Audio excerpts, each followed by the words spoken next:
Hi, welcome back to Stories at Work, a series where I share real stories from across the world that you can use when you're driving home a business point. If you want a copy of this video, you can join our WhatsApp group where we share the video and you can download it. The link to joining the WhatsApp group is in the comment below.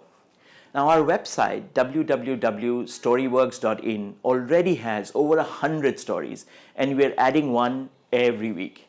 The stories on our website are searchable using the business point as your keyword. So head over to the website and enjoy the wonderful world of stories. Now here is today's story.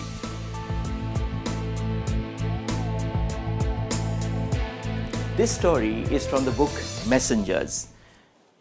Who We Listen to, Who We Don't, and Why by Stephen Martin and Joseph Marks. Now, in this book, the authors talk about an experiment run by two very famous psychologists, Robert Cialdini and Jeffrey Pfeiffer.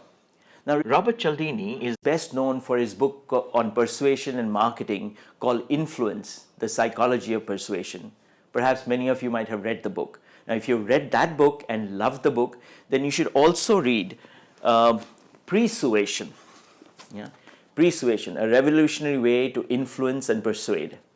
Now, in 2005, Robert Cialdini and his colleague decided to run an experiment to see if one employee highlighting another employee's expertise had any impact on sales. They chose a London-based real estate agency for the same.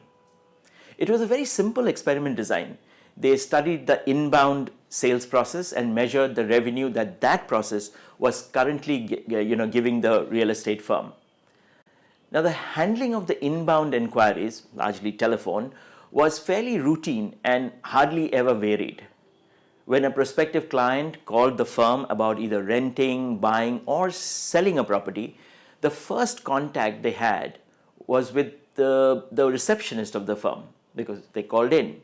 Now, the receptionist would ask them a few questions, understand the reason for their call, and then transfer them to whoever she thought was best suited to handle the current inquiry. Now, it was pretty seamless and it happened in a very few seconds.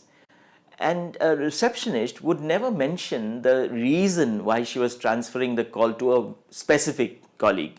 She didn't mention the colleague's capabilities or expertise or experience, just understood the requirement and said, let me connect you. Now, Robert Cialdini and his colleague Jeffrey Pfeiffer made a very small but significant tweak. So now, when the receptionist received a call from a prospective client, she would ask the same questions she used to ask in the past. But this time, before transferring the call, she would also mention her colleague's capabilities, expertise, or experience. For example, let's say someone called Mr. Brown called in. She would say, Mr. Brown, since you're looking for a luxury property in Wimbledon, let me connect you to Stephen. Stephen has over 20 years of experience in dealing with rentals and outright purchases in Wimbledon. In fact, he's been the person behind some of the marquee deals that you might have read about in the newspapers in the recent past. Now, he's definitely the best person to give you advice that you're looking for purchasing a house in Wimbledon. Then the researchers started measuring the impact. The difference was quite immediate and quite impressive. Within a short period of time, the firm's sales jumped by 15%. We're not even talking about inspections which jumped by much higher, etc., etc.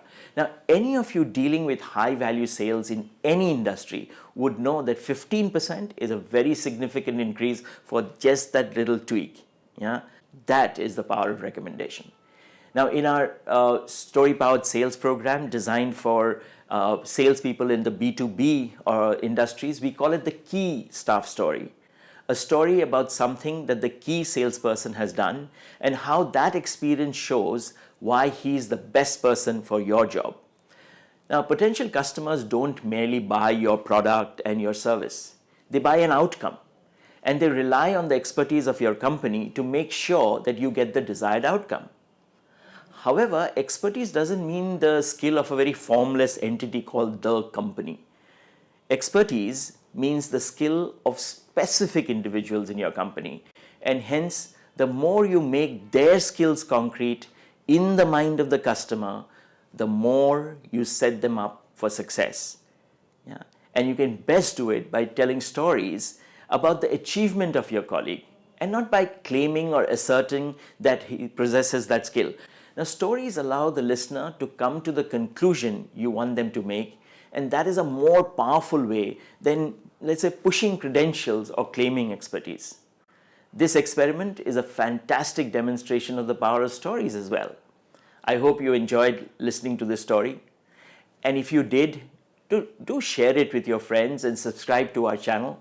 You'll get to hear a new story every week. And of course, ping the bell button so that you are alerted when the new story goes up. And as many of you know, the Storyworks channel on YouTube has two playlists.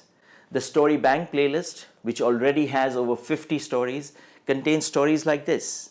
Real incidents that you can share to drive home a business point. They have been researched and we have found that yes, it is a true incident. The other playlist is called Leaders Speak. In that playlist, we have videos where leaders have shared stories that have created opinions they have. Now, if you're sharing the same opinion with your team or trying to drive home the same message or a similar message, you could use that story. So keep listening and I'll see you next week. Thank you.